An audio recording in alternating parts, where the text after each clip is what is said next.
There's a classical sign that parents should watch out for in their children. Once they see a membrane or a covering at the back end or at the end of the tongue, they should act fast, because that is like 80% certain that it is diphtheria. Good day, everyone. Welcome back to the Visual Medic. You are welcome to today's episode, and I'm here today with my colleague in medical training, in the person of. Good day, everyone. I'm Gideon Oyinlowo, a medical student and also a health advocate. It's nice to be here with you on two people on the Visual Medic. Thank you very much. Thank you for honoring my invitation. That's my pleasure. It is very exciting to have you today. Today, I want us to discuss a very interesting topic. I read a particular news about a 7-year-old girl that was rushed to hospital in Kano State. Unfortunately, the girl was later died. She passed away, and I think they said she passed away due to diphtheria. So as a result of that, in Visual Medic, I see it as my responsibility to bring medicine to the doorstep of all our viewers, to all our audience, to the public. So I decided to bring this topic today. So that's one of the reasons we are here today. I want us to discuss briefly what diphtheria is all about. So what can you briefly tell us about diphtheria? Firstly, I would like to commend your efforts in bringing diseases to public awareness. It's truly commendable. We need more of people like you in medical fields. So diphtheria, to start with, diphtheria is a bacterial infection. It is contagious, it's communicable. So it affects mostly children between the age of 1 to 14. Wow. Though recently there has been a surge or reemergence in cases of diphtheria due to some reasons that we discussed later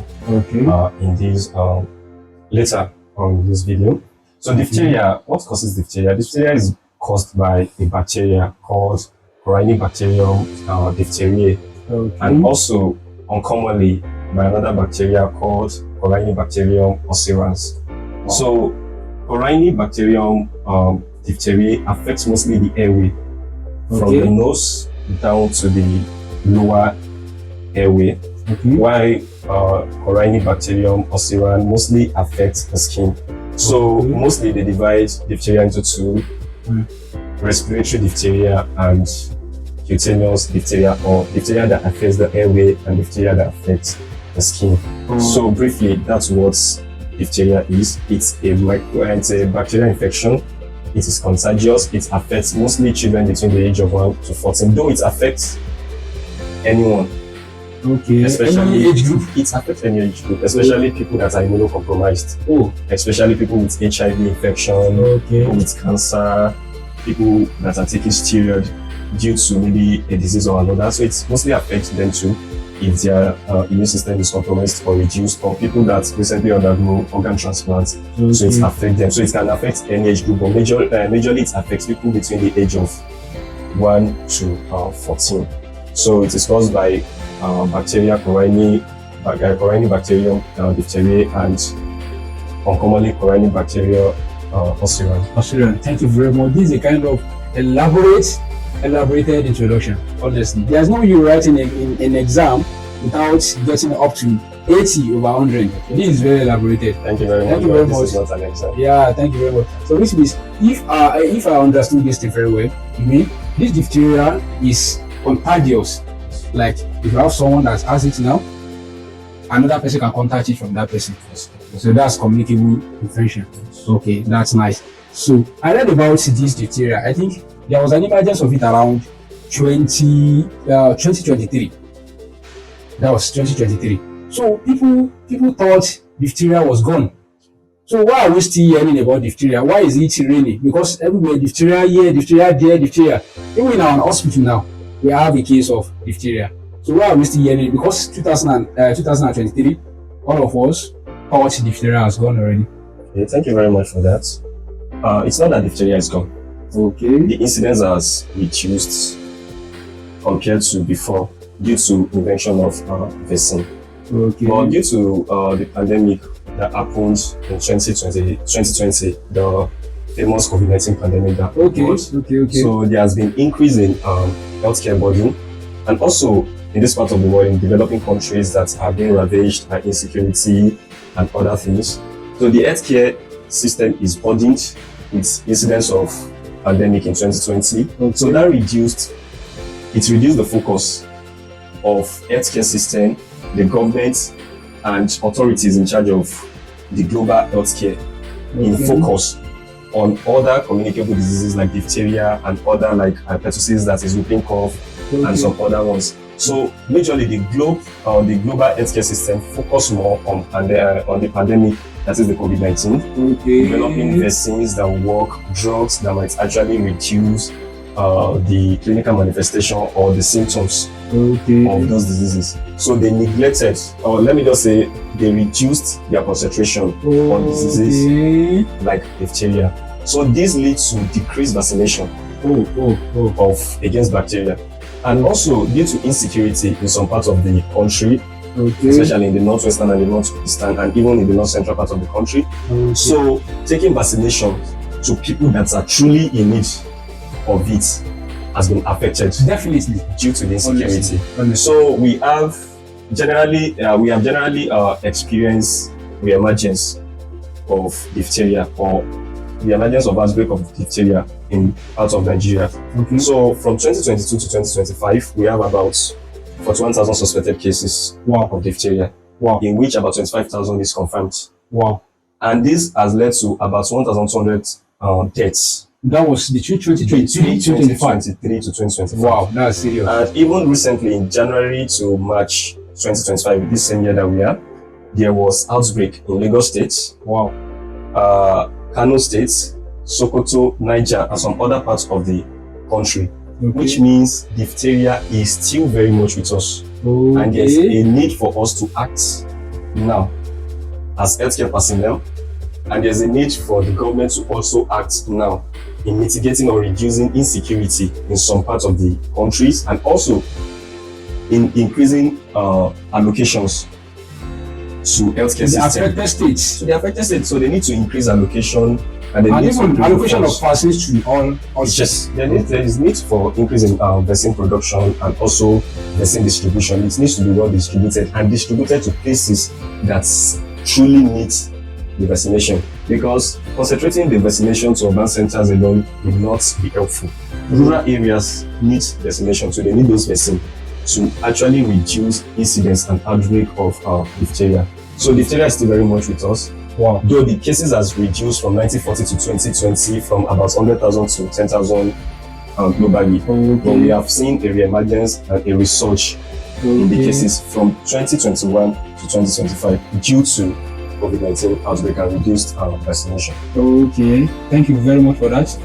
So you said diphtheria is contagious, it is a communicable infection. So how is it spread? Diphtheria, like I've said, it's a communicable disease.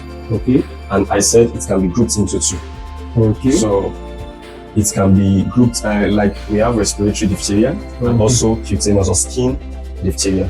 So it can be spread, like it can spread from human to human or person to person through maybe droplets from sneezing, droplets from cough, droplets from deep breathing, and droplets maybe from close interaction, maybe when you're talking with someone at close proximity. So the cutaneous can be spread maybe by physical contacts, when skin touches one another. Sometimes when the person that is infected with, when the person that is affected held maybe a cup or places his hand on the table, and someone else just comes and places his hand or comes in contact with the pathogen, so it can spread from that. So majorly from air droplets, through sneezing, cough, talking, and even deep breathing sometimes, so it can spread, and physical contact. So those are the major transmission routes or transmission routes. Thank you very much for that. So which means if an infected person cough now or sneeze, it can transfer from that person to another person. All right, thank you very much for that. What are the age groups that this diphtheria affects? Diphtheria, majorly it affects any age group, but majorly it affects people between the age of 1 to 14. Wow. But it can affect any age group. But there are reasons for affecting people older than 14. If the person is not previously immunized, or the person is not completely immunized, it can affect them. Also, in people that are immunocompromised, that is people in which their immune system is lowered, it can affect them. Maybe people with HIV infection, people with cancer, people with recent organ transplants, which their immune system has been lowered. So it can affect them. But majorly, it affects people from the age of 1 to 14. Okay. Thank you very much for that. So what are the likely symptoms that an infected individual will be presenting with? The mother that has a child, what the mother should be expecting from the child? How can the mother recognize my child has been infected with diphtheria? Oh, thank you very much for that. So diphtheria, the respiratory diphtheria comes down with respiratory symptoms like runny nose. So there will be mucus, which is unilateral. It is located on one side of the nose. It can be on the left side or the right side of the nose. So depending on the area, so it is always unilateral. It is always secluded to just an area. So there will be presence of a crust at the lateral parts or at the side of the nose, which is yellowish in color. So the child might have sore throats. The child might have difficulty in swallowing in progressive stage. The child might have difficulty in breathing, also in progressive states. Also fever.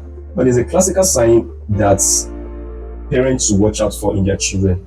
Once they see a membrane or a covering at the back end or at the end of the tongue, they should act fast, because that is like 80% certain that it is diphtheria. Though the diagnosis is majorly clinical, the child needs to be taken to the hospital for the appropriate health personnel to see the child and diagnose it to be diphtheria. But once you see signs like fever, sore throat, runny nose, which is on the side with mucus that is yellowish in color and crust at the side of the nose, then difficulty in swallowing, difficulty in breathing, then a membrane covering the end of the tongue downwards, which is yellowish in color, the parent should act fast and take the child to the necessary health facilities, because it is highly suggestive of diphtheria. So the skin or the cutaneous diphtheria comes down with wounds that are circular and also yellowish in color around the wounds. There will be a yellowish discoloration around the wounds. So those are suggestive of cutaneous or skin diphtheria. Okay. Can you bring about something like swelling around any part of the body? Yes. There's a popular thing in diphtheria that they call a bull neck. That is the neck will be swollen. And like bull? Yeah, like bull.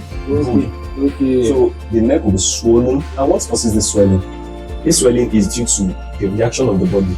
Okay. Once an infection happens to any human, naturally the body will act to resist the infection. So part of the mechanism or the ways of resisting these diseases is by acting. So by activating some of the immune system of the body. So part of it are the lymph nodes. So the lymph nodes around the neck, once they are activated to fight the infection, that is the diphtheria. I told you that diphtheria affects the back end, which is majorly the throat downward. Okay. So the lymph nodes around the neck gets activated. So in the process, they become swollen and painful. So the patient will appear with a swollen neck, which they characteristically called a bull neck. So there's a swelling. That such kind of infected individual can present with sore throat. Yes. Is that possible? Yeah, they'll come down with sore throat. Okay. All right. Thank you very much for that. So since we said this disease is contagious, so like what duration can it manifest any disease condition, or can it manifest any symptoms if someone contacts it from an infected individual? Yeah. After contact with an infected individual, it takes approximately between 2 to 7 days for manifestation of all these signs and symptoms. For a person to come down or to manifest with signs of diphtheria, it takes approximately 2 to 7 days to manifest it. So it's not that it is instant. So it is between 2 to 7 days. So which means if an infected person has diphtheria and that diphtheria has not presented any symptoms, that person can spread it to another person. Yes. Wow. So we call people like that carriers. Wow. Even some people, maybe people that has been immunized against diphtheria, they might have the disease and they'll be asymptomatic because of the vaccine that they've collected or that they've received. But they are still carriers.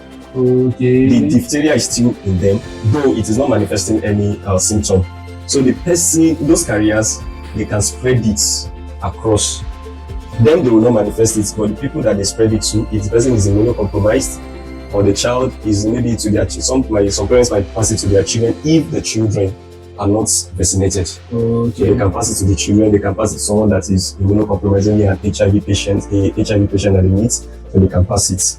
So people might not come down with all these symptoms or all these things that and you spread it to another person. Can spread it earlier. Wow, So because they are that's very carriers. dangerous. Some people will call them carriage. Okay. So they can spread it through that. Okay. So which means if you see anyone that is sneezing or coughing, you have to avoid that kind of contact. Avoid the person. Because you don't know what that person is carrying. Yes, and try as much as possible to tell the person to visit appropriate authority for adequate treatment. Okay. Yeah. Thank you very much for that. And because we even have some other diseases that can even spread by that droplets. So it doesn't mean even the famous COVID-19, the famous pandemic is spread mostly. So which means it is even very risky to be staying around someone that is coughing carelessly. Yes. Okay. All right. Thank you very much for that. So in every disease like this, some diseases might be presented lately, which might later bring about some type of complication like that. Look at the case of that 7-year-old. They said the case was presented very late, which was later took the life of the innocent baby. So, what are the likely complications that this diphtheria can bring about if it is presented lately? Well, thank you very much for that. So, for this diphtheria, the complications are numerous. It can affect most of the organs in the body. So, the infection is divided into two. It can be local. Okay. If it's just at the back end of the tongue alone, those are the pharynx, the larynx that we mentioned earlier, and the patient presents earlier and the patient is treated adequately. But if the patient is not presented to the appropriate authority early, this bacteria can release some chemicals that they call endotoxins that travels from the place that they are at the back end of the tongue to all over the body. Wow. So if they travel all over the body, they can affect the heart. Wow, that's the number one. So once they affect the heart, it can lead to circulation problem. Once it leads to circulation problem, the patient might die if appropriate treatment is not given. Wow. Also, it can affect the kidney. It can affect the neurons or the nervous system. So if it affects the neurons, the patient might just present with, or might just come down with things like having a tingling sensation in the extremities or in the hand and the feet.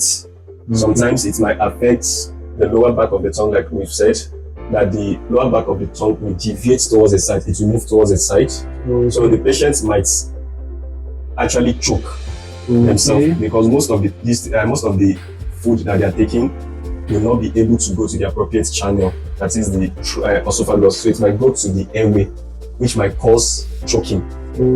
So, and in each stage of the nervous system, it can lead to neurological deficit. In extreme cases, like the person might just come down with mental disorder, which the person might just start to behave anyhow. The person might become unconscious.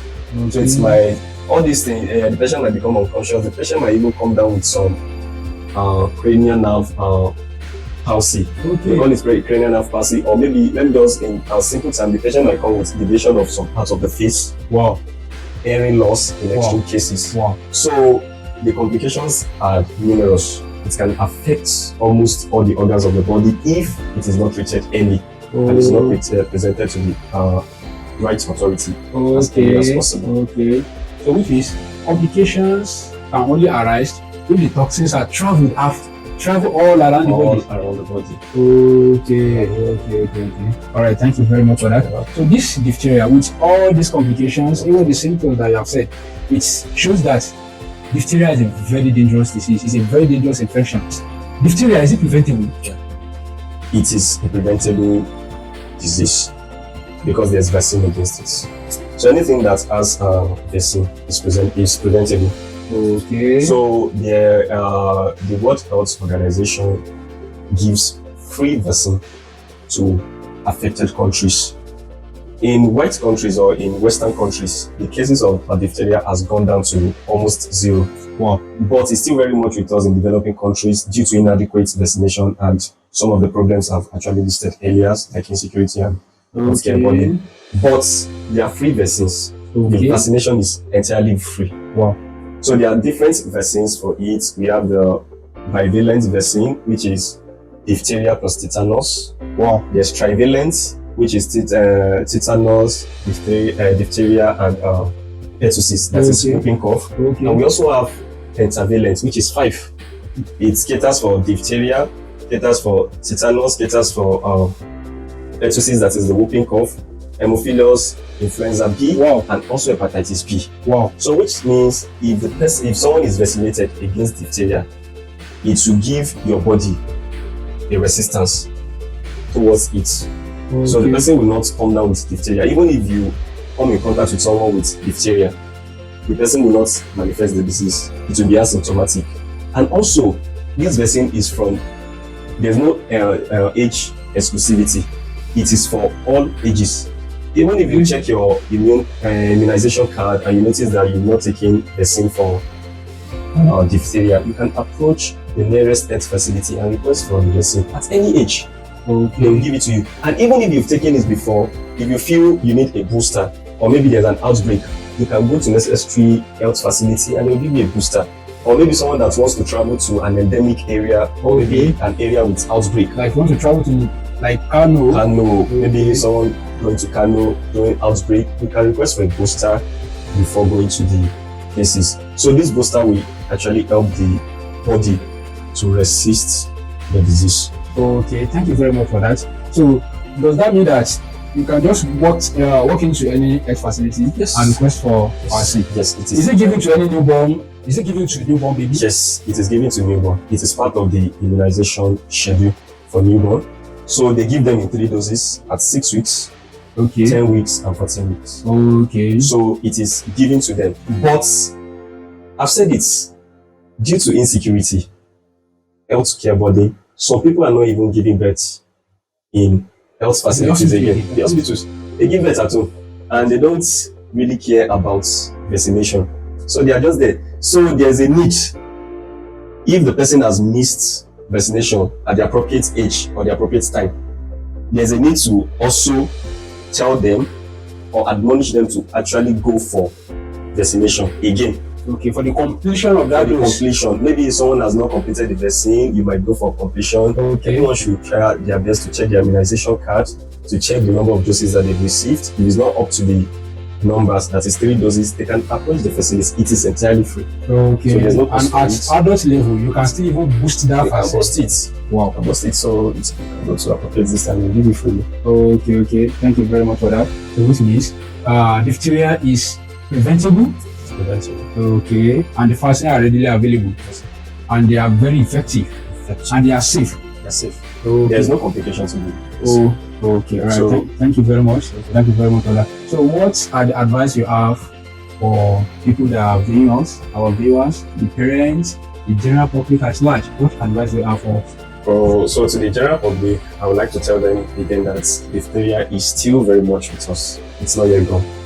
So there's a need to vaccinate your child. There's a need to vaccinate your children. There's a need to vaccinate yourself. There's a need as healthcare personnel to advise people to go for vaccination. And also, our religious leader, there's a need for them to tell their followers, to tell people that believes in them, that follow them, to go for vaccination. And also, there's a need for us as adults, to go for a booster. It really helps, especially in people in states with recent outbreak. So everyone should go for a booster. Tell your neighbors to go for a booster. Tell your neighbors to go to the nearest facility to get vaccinated against diphtheria, because diphtheria is still very much with us. And with adequate vaccination, we can eradicate diphtheria completely in Nigeria. Wow. So if everyone is immunized against it, if everyone is vaccinated against it, there can be eradication of diphtheria in Nigeria. Okay. Thank you very much for that. It is an enlightening and fascinating session with you. Thank you very much.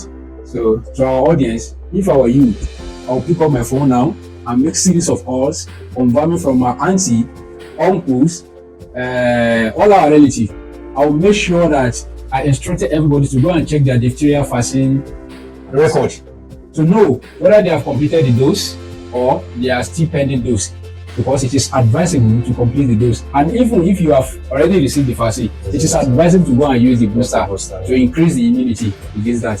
Thank you very much for that. We are Visual Medic. It is our responsibility to bring medicine to your doorstep. Subscribe to our channel, follow us, share this with your loved ones, to the people you truly love. Share this with them, like, comment. Let's together eradicate diphtheria totally. Thank you very much, and thank you to our guest speaker. Okay, thank you very much for having me, and thank you for everyone for watching. So my utmost advice and utmost plea to everyone is to please watch, subscribe to this YouTube channel, The Visual Medic. Subscribe, like, share, and also please watch till the end. And please tell your loved ones, your relative, to go for vaccination. The vaccine is free. It's free.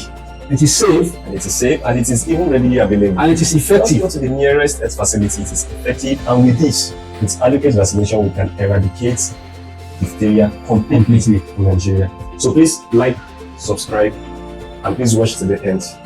We are talking about subscription. You know, if you want to buy data, you have to pay for the subscription. But subscription to the channel is very free. There's no payment for this. All right, thank you. See you another time.